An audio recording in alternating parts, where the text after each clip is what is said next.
The Birmingham's Children's Crusade, written by Sean McCollum. Focus question. What was the Birmingham's Children's Crusade and what did it accomplish?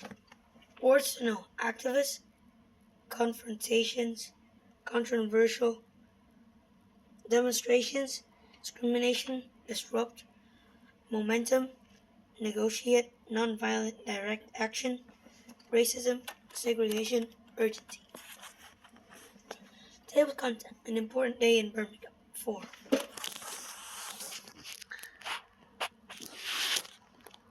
The movement. 5. Young takes the lead. 8. Phasing Bull Connor. 11. Power of pressure. 13. What the Children March achieved. 15. Glossary. 16. An important day in Birmingham. On May 2nd, 1963, more than thousands of black children in Birmingham, Alabama, skipped school and gathered at 16th Street Baptist Church as planned. At 1 p.m. they marched, groups of 50 stepping out of the church doors by 2. They clapped, laughing and swinging, all absorbed the lessons of nonviolent direct action. Now they are settling a more challenging racial segregation. The forced separation of black people from white people, perhaps the most segregated city in the United States. Birmingham's all-white police force was waiting with batons, dogs, and fire hoses. The week that followed was one of the most dramatic confrontations of civil rights movement. Children Crusade exposed ugliness of anti-black racism for the nation and world to see. Also brought new energy into black people's long struggle to achieve equal rights in their own country. The movement. Racial segregation still occurs in many U.S. cities today, but in the early 1960s, it was a law known as Jim Crow laws. These policies made black people second-class citizens in their own communities. Whites-only signs warned black people away from restaurants and other public places. Never voting. If black citizens stood up, they risked death, hands to violent segregations, including groups like the White Citizens Council and Ku Klux Klan. Local police often look other way to help white groups. Thousands of black men, women, and children died as victims of racial violence. A growing number of black Americans still ready to resist. The Ku Klux Klan. The Ku Klux Klan is a racist hate group that believes white people are superior to other classes. The KKK was founded after the Civil War, 1861 to 1865. Its goal was to use violence and terror to reclaim white control in southern states. It was responsible for thousands of lynching or hangings. A group's main victims would be black Americans. However, it also expressed hatred for Jewish people, Catholics, members of LGBT plus communities, and immigrants. For generations, black people have contributed greatly to American society, working hard, paying taxes, and serving in the military. Yet their calls for equal rights and justice were rejected. Then, in 1954, Supreme Court ruled that racial segregation in schools violated U.S. Constitution. In 1955, 2 white men murdered a black teenager named Emmett Till, found not guilty by an all-white jury. Calls for equal rights and justice took new urgency. Civil rights movement gained support, momentum, and media attention. Dr. Martin Luther King Jr. emerged as the best-known leader of the movement. Dr. King was a Baptist minister, served as head of South Christian Leadership Conference, SCLC. He and others developed a strategy of nonviolent direct action. This strategy involved organization, large demonstrations to challenge unjust laws. The goal was to disrupt segregation communities and overwhelm police with mass arrests. Protesters were trained to stay peaceful no matter what, even when attacked. The beliefs saw non-black Americans saw cruelty and injustice in black Americans, and more of them would support the case. By 1963, the civil rights movement had lost some of its momentum. Fewer protesters showed up at demonstrations. Newspaper and TV networks sent fewer reporters and cameras to cover protests, while officials learning to dial down violent attacks on protesters to avoid bad news coverage. SCL leaders believed the movement needed high-profile success, decided to organize a campaign of protests. They said their high-ups cover second city in the United States, Birmingham, Alabama.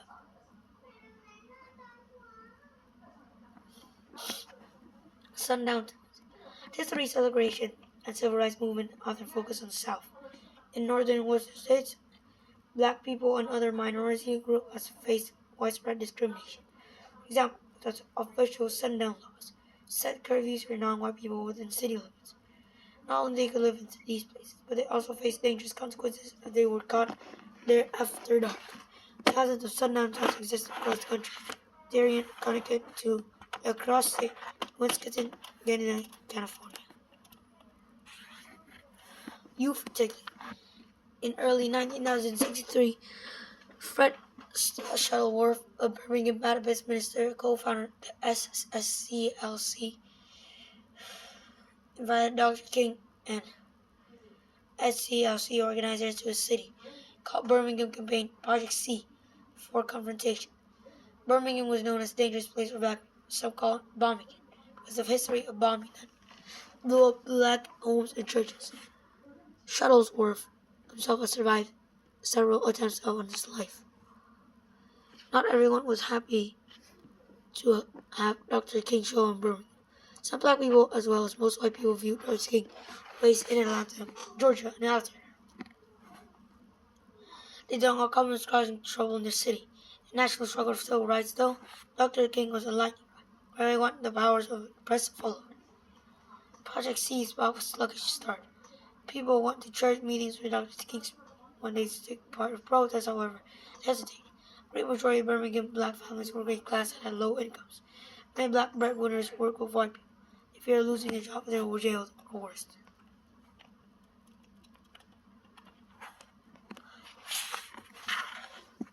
All the while, though their children were watching and listening, I was being taking part in workshops on civil rights and nonviolent direct action. SCLC youth organizers inspire leaders on student nonviolent coordination committees, proposed a risky new strategy, one having students agree of the protest. Young people were excited. Most did not have jobs to lose. The rest of children would paint the city in worse lights, exactly what protests called for. The idea was controversial. At first, Dr. King and other leaders said no. They didn't want to put children and teens in harm's way. Fearing for children's safety, young people, though eager to play part of the momentum.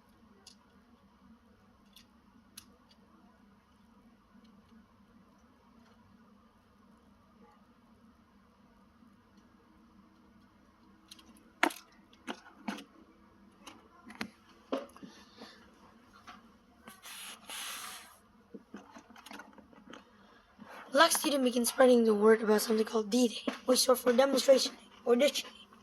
DJs at local black radio station dropped hints on the air. The event, whatever it might be, was scheduled for 11 a.m. May 2, 1963. Black children and tweens from grade schools to college students were advised to bring their toothbrushes. Suggesting was clear they might not sleep in their own beds that night. The day and hour. Outside one of Birmingham High School, some youth felt its time within minutes. Hundreds of young people climbed to classroom windows. Young people got their 16th Street Baptist Church marching into history. Blair from Birmingham jail. On April 12, 1963, Birmingham police arrested Dr. Martin King Jr. for parading without a permit. He was jailed for 8 days. While locked up, he wrote a letter responding to a group of Birmingham white clergy that urged him to be more patient and less disruptive. In his response, Dr. King stated that centuries of patience had won black people nothing. He urged white religious leaders to stop making excuses for discrimination to support cause civil rights for black Americans. This letter from Birmingham jail, is one of the most powerful arguments for racial justice ever written. Facing Bull Connor. Eugene Bull Connor had been elected Birmingham Commissioner of Public Safety 7 times. He was vicious and aggressive racist who maintained public safety for Birmingham's white citizens by abusing black people, including children. Police officers and firefighters were on the front lines, struggling to block the young black protesters from marching several blocks downtown. Their lieutenant go. By 3 p.m. on May 2, more than 600 young people had been locked up. The marchers prayed and sang to keep their spirits. Children's march was having desired effect. The nation's attention was drawn to the drama. The next day, Friday, May 3, black students again skipped school to try and march down downtown. Connor was ready to use force to Boarders camera were waiting to witness what came. The power pressure. Connor ordered his police officers to start making arrests. They used their batons to shove and punch protesters. Connor ordered his firefighters to target groups of marchers with fire hoses. High-powered steam of water delivered painful blasts to protesters' head, chest, and legs. Some protesters were knocked to their feet and rolled down the street. Others sought shelter behind trees and buildings. Connor also brought in police dogs to attack and frighten protesters.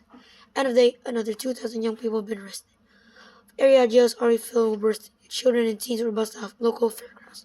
There's still rock, smelly animal pens. Still many ready to keep protesting. Some jailed and released during right around to get arrested again. Seeing young people courage, more adults joined demonstration, swelled ranks of marchers, and helped shut down the city. Power pressure. The next day, Saturday, the events of Birmingham. Top news story across the country. TV broadcast captured firefighters blasting young people with water. Front page photos show police dogs tearing at close, peaceful marchers. Washington, D.C. President John F. Kennedy said to be sickened by what he saw. He made phone calls to SCLC leaders with Birmingham officials. He urged them to call all truce. He sent representatives to try out help two sides negotiate for kind to settle. Meanwhile, protests resumed. Bull Connor's terror tactics were losing their bite. Our Birmingham black citizens, both young and old, were less and less afraid, although they were willing to enforce segregation. Birmingham's white business leaders saw how much money racial problems were costing, and several leaders recognized damage being done to the city's reputation. On May 8, 1963, Dr. King and other leaders agreed to suspend the protest while the two sides negotiated. Talks was tense. On May 10, a cautious agreement was reached. The city agreed to desegregate public restrooms and drinking fountains within 9 days. Downtown business promised to desegregate lunch counters and clothing hanging rooms. Arrangements for jail were released to young protesters still in jail. Job discrimination and other issues were discussed at future meetings. Campaign to succeed in desegregation. One of the most segregated cities in the nation. And young activists. Birmingham. On September 15, 1963, Robert claims Thomas Manton and Bobby Cherry bombed the 16th Street Baptist Church during Sunday service. 4 girls were killed. Denise McNair, Cynthia Weasley, Addie Mae Collins, and Carlo Robertson. Their death stirred new support for Civil Rights Act in 1964. What the Children March had achieved. Civil Rights Movement marched ahead. Writing Monument of Children March inside. The event in Birmingham proved to be an important turning point. A month after protests, President Kennedy made a television address on the nation. In it, he mentioned Birmingham as a challenging country and integration once and for all. Promised new federal civil rights laws to protect black Americans.